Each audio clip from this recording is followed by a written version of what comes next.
Today we're going to take a close look at the Hyundai Ioniq 6, this futuristic electric sedan, boasting up to 361 miles of range, extremely fast charging speeds, and exceptional efficiency. We'll go for a drive, explore the features, talk about the things we like and the things we don't like, and we have to ask the question, is this a better choice than something like a Tesla Model 3? Today, let's talk about it.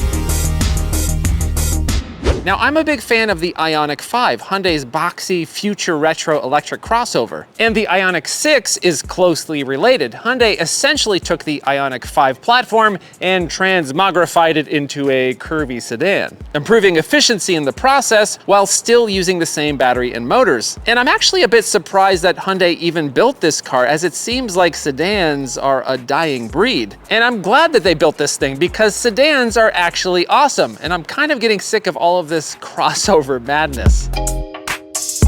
These start at around 38 grand for the SE standard range, and that one is rear-wheel drive and provides 240 miles of range, though only 149 horsepower. The SE all-wheel drive provides 316 miles of range, and the SE rear-wheel drive gives you a whopping 361. Both the SEL and top-of-the-line Limited give you 270 with all-wheel drive and 305 with rear-wheel drive. And prices can top 55 grand for the Limited trim with options. So today I've got the top-of-the-line Limited all-wheel drive edition, and before we talk about how it drives, let's take a look at this exterior design.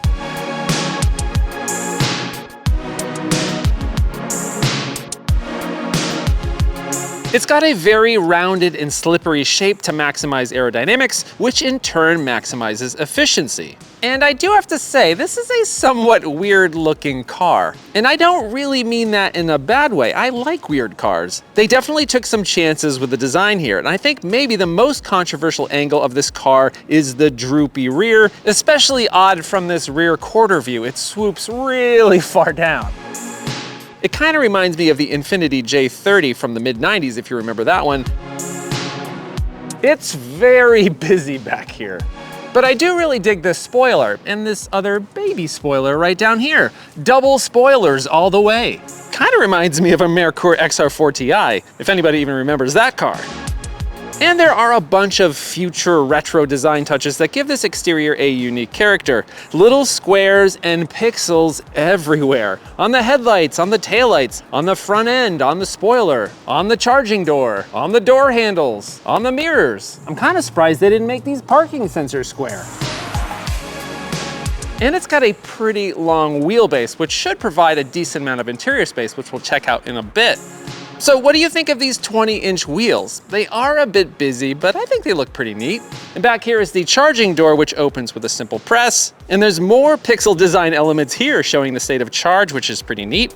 And here's a little quiz for you. What color do you think this paint is? And if you said black or gray, you're wrong. You have to squint really hard and look up very close to notice that it's actually a shade of green, an incredibly dark green. So dark that most people just think this car is black. But in bright sunlight or a brightly lit garage, you can just barely detect a hint of green. I like it, but I wish it wasn't so subtle. And here on the side, we get these somewhat gimmicky door handles that pop out. I don't mind them as it helps improve aerodynamics, but from an ergonomic standpoint, they're a bit awkward. Okay, let's check out this interior.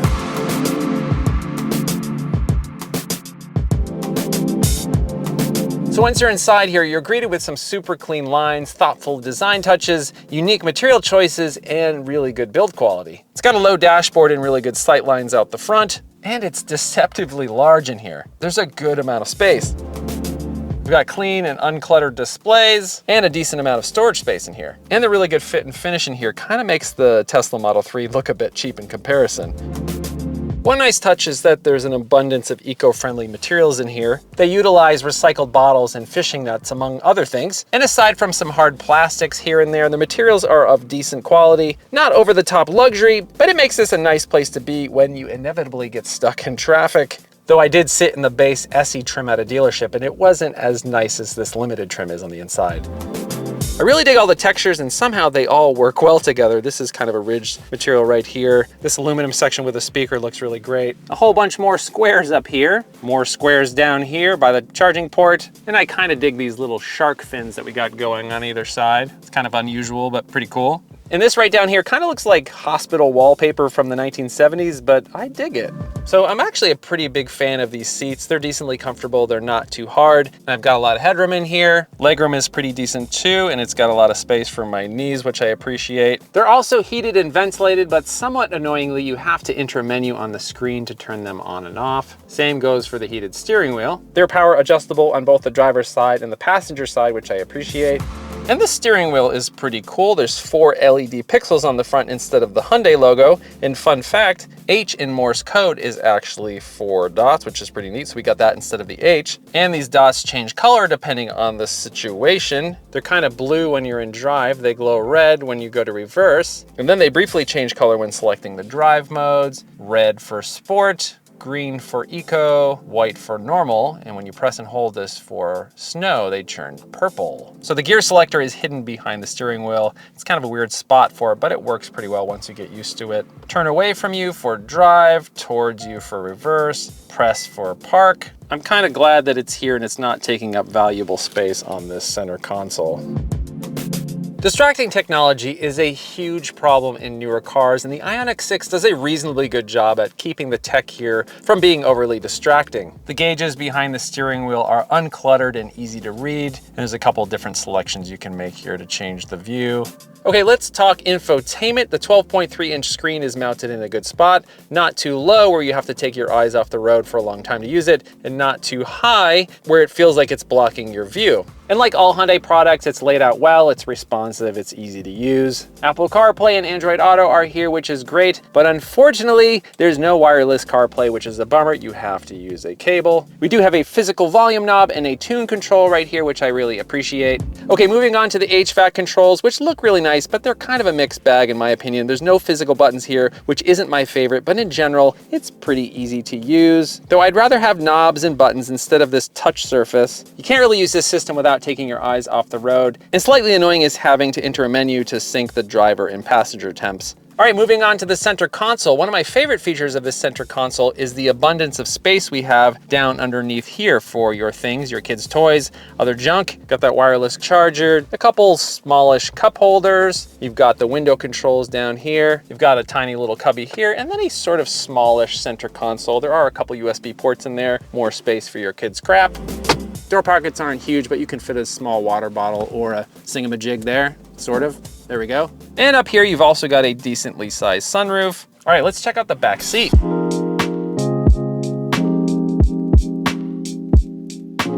Okay, so this is the first time I've sat back here and wow, these seats are really comfortable. I'm actually kind of surprised. I will say though, as a somewhat tall person, I'm 6'3". Yeah, my head is almost grazing the ceiling here. But look at this though, loads of legroom, and you've got that flat floor because this is a skateboard style EV platform. No hump here in the middle, so lots of space, especially for your center passenger, which is nice. And the materials back here are the same as they are in the front, so they didn't really skimp back here, which I appreciate. We've got 2 vents, we've got a couple USB-C ports, a little tiny baby pocket down there. And there's a 110 outlet behind this panel, which is pretty cool. You can plug in your laptop or something like that. Good amount of space for kids' seats. And those latch anchors, they are a bit buried under the seat here. And while this car does sort of look like a liftback or a hatchback, it's a sedan, and the trunk isn't all that large. In fact, it's pretty tiny for a midsize sedan. There's 11.2 cubic feet of space here, which might pose some problems if you want to carry a lot of luggage. Though you can fold down those rear seats and you'll gain a bit more space. By contrast, the Ioniq 5 has more than double the cargo space. And down here is the included 110-volt charger, though I think they should have probably included a 240-volt charger. Up front, there is also a tiny frunk offering a skimpy 0.5 cubic feet of space. Okay, let's talk safety. Now, one of the most important things I think when it comes to the safety of a vehicle is how good you can see out of it. And here we've got really good visibility out the front and out the sides. It's refreshing to drive this sedan as it doesn't have a giant front end that's difficult to see over. It's very easy to gauge where the front of this car is. Now, visibility out the side rear window is good. Visibility out the back isn't the best, but it's leaps and bounds better than a lot of crossovers that I've driven lately. The 360-degree camera is excellent, and you got a few different views to choose from. And those sensors will let you know when you're getting too close to something or someone. And this trim also gives you a camera view of the side of the car when you're using your turn signals, which I really like. We've also got that highway driving assist function here, and that's capable of level 2 supervised automated driving in traffic, and it works great with no issues that I could find. And Hyundai has a really well implemented suite of safety features that will help reduce collisions, including automatic forward collision braking, rear cross traffic alert, pedestrian detection, and more. All right, enough talking about safety, let's drive this thing.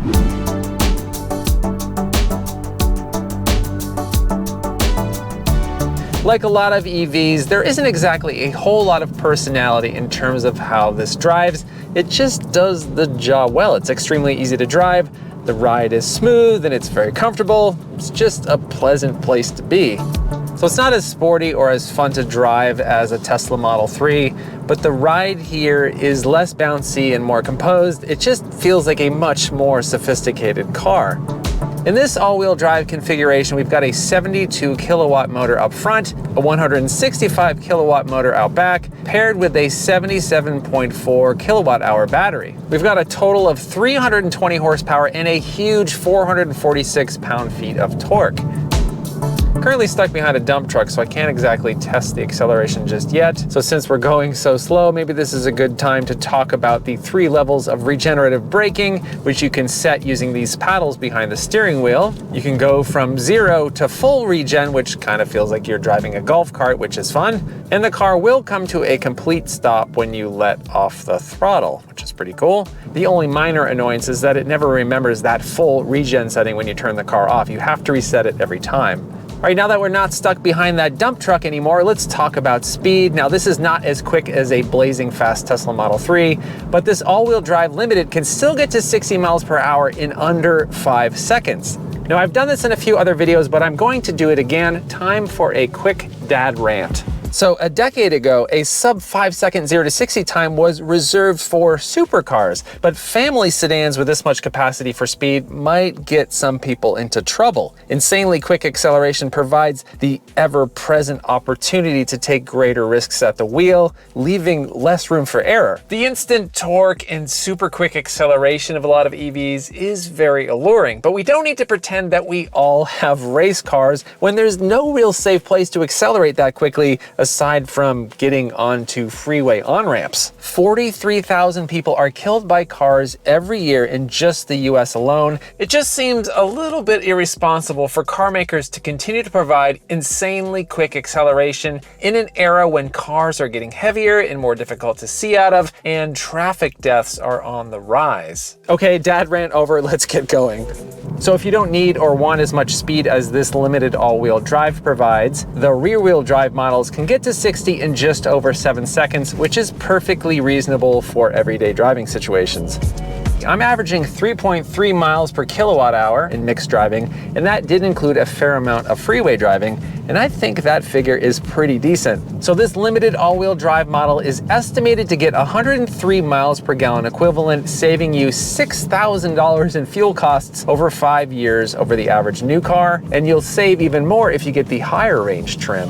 One nice thing is that the infotainment system can help you find charging stations along your route, and it can also precondition the battery for quickest charging when you do get to the charging station. Charging at home on a level 2 charger can get you from low to 80% in about 7 hours. At a 350 kilowatt DC fast charger, the Ioniq 6 can go from 10 to 80% charge in a blazing fast 18 minutes, outpacing just about every competitor that I can think of, including the Tesla Model 3. But there are so many variables when it comes to charging stations. Actual charging speeds for most EVs do seem to vary quite a bit.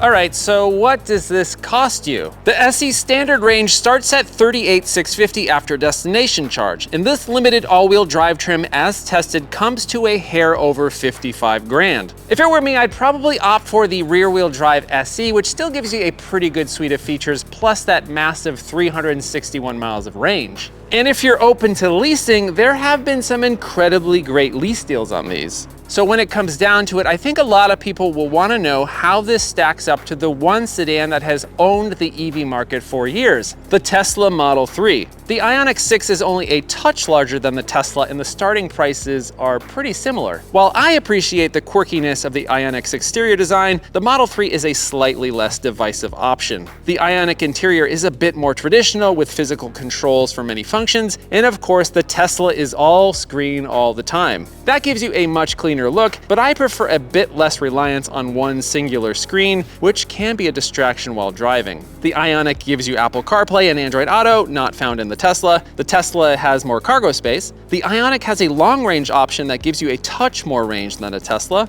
and it's more efficient. And Tesla opened up their supercharger network to other brands, so that's no longer a selling point for the Model 3. The Ioniq has a much more pleasant ride, but the Tesla is faster and a bit more fun to drive, and you also get a better warranty with the Hyundai. They really are pretty closely matched, so I think a lot of it comes down to personal taste and what kind of deal you can get on one. For me personally, I'd go with the Ioniq 6. I prefer the Ioniq's interior, and I appreciate the better build quality and extra efficiency, and to be honest, I don't really want to buy a car that's associated with this guy.